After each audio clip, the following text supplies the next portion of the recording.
नमस्कार। देखिए, middle east में एक बार फिर से हालात बहुत बहुत तनावपूर्ण हो गए हैं। इज़राइल और ईरान, जो कि पुराने दुश्मन हैं, अब सीधे-सीधे आमने-सामने आ चुके हैं। तो चलिए समझने की कोशिश करते हैं कि ये डायरेक्ट कन्फ्रंटेशन, ये सीधा टकराव आखिर शुरू कैसे हुआ और क्यों हुआ? एक तरफ तेहरान में जोरदार धमाकों की आवाज गूंज रही है, तो ठीक उसी वक्त दूसरी तरफ तेल अवीव में खतरे के सायरन बज रहे हैं। बस इन्हीं तस्वीरों के साथ इस नए और बेहद खतरनाक संघर्ष की शुरुआत होती है।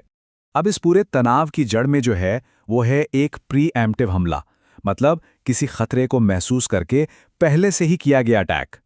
इज़राइल और अमेरिका के इसी कदम ने पूरे क्षेत्र को एक बहुत ही खतरनाक मोड़ पर लाके खड़ा कर दिया है। तो चलिए थोड़ा और गहराई में चलते हैं। ये सब कुछ रातों रात नहीं हुआ है। इसकी जड़ें बहुत गहरी हैं और ये जुड़ी हैं ईरान के न्यूक्लियर प्रोग्राम से। सालों से जो तनाव अंदर ही अंदर सुलग रहा था, वो अब समझिए कि अपने चरम पर पहुंच गया है।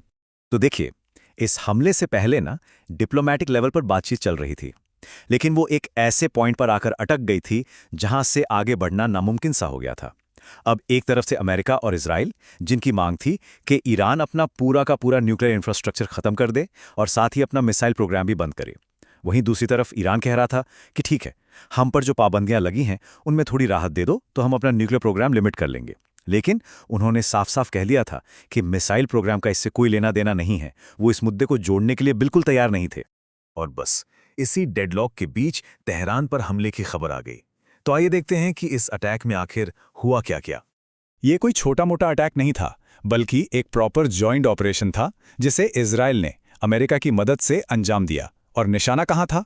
ईरान की राजधानी तेहरान में, और वो भी सीधे सीधे supreme leader Ayatollah Ali Khamenei के दफ्तरों के आसपास के इलाकों में।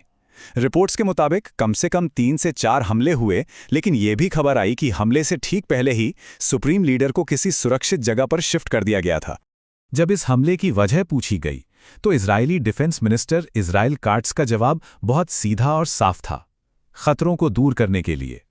अब जैसे ही इस हमले की खबर फैली, इजराइल में भी जवाबी हमले का डर बढ़ गया और पूरे देश में हड़कंप मच गया। देश को हाई अलर्ट पर डाल दिया गया। मतलब जिस वक्त तेहरान पे बम गिर रहे थे, ठीक उसी समय इज़राइल के अंदर का माहौल बिल्कुल अलग था। पूरे इजराइल में तेल अवीव जैसे बड़े शहर में भी सायरन गूंजने लगे। चेतावनी दी गई कि ईरान की तरफ से मिसाइलें दागी जा सकती हैं। इजरायली एयरफोर्स फौरन एक्टिव हो गई ताकि किसी भी खतरे को हवा में ही रोका जा सके। लोगों के मोबाइल पर अलर्ट भेजे गए जिसमें कहा गया कि वो सुरक्षित जगहों के पास ही रहें। और हालात की गंभीरता को देखते हुए दोनों ही देशों ने अपना अपना एयर स्पेस पूरी तरह से बंद कर दिया। और इसी बीच अमेरिका ने भी खुलकर सामने आते हुए अपनी सीधी भागीदारी कंफर्म कर दी और इसे एक बड़ा कॉम्बैट ऑपरेशन घोषित कर दिया।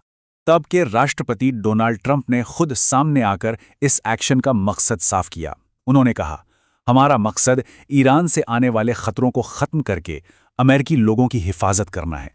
उन्होंने एक हिस्टोरिकल कॉन्टेक्स्ट भी दिया और कहा, पिछले 47 सालों से ईरानी हुकूमत डेथ टू अमेरिका के नारे लगा रही है और खून खराबे का एक ऐसा अभियान चला रही है जो कभी खत्म ही नहीं होता।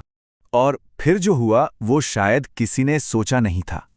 उन्होंने सीधे ईरान के लोगों को एक मैसेज दिया, एक बहुत ही डायरेक्ट मैसेज।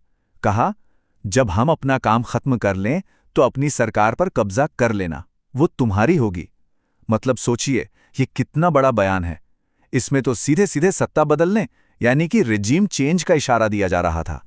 तो अब ये देखते हैं कि इस बढ़ते हुए टकराव का जमीन पर फौरन क्या असर देखने को मिला।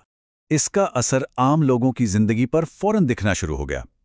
इजराइल के अस्पतालों में इमरजेंसी प्रोटोकॉल्स एक्टिवेट कर दिए गए और मरीजों को अंडरग्राउंड बंकरों और फैसिलिटीज में शिफ्ट किया जाने लगा। इजराइल में जो इंडियन एम्बेसी है, उसने भी अपने नागरिकों के लिए एक सेफ्टी एडवाइजरी जारी की।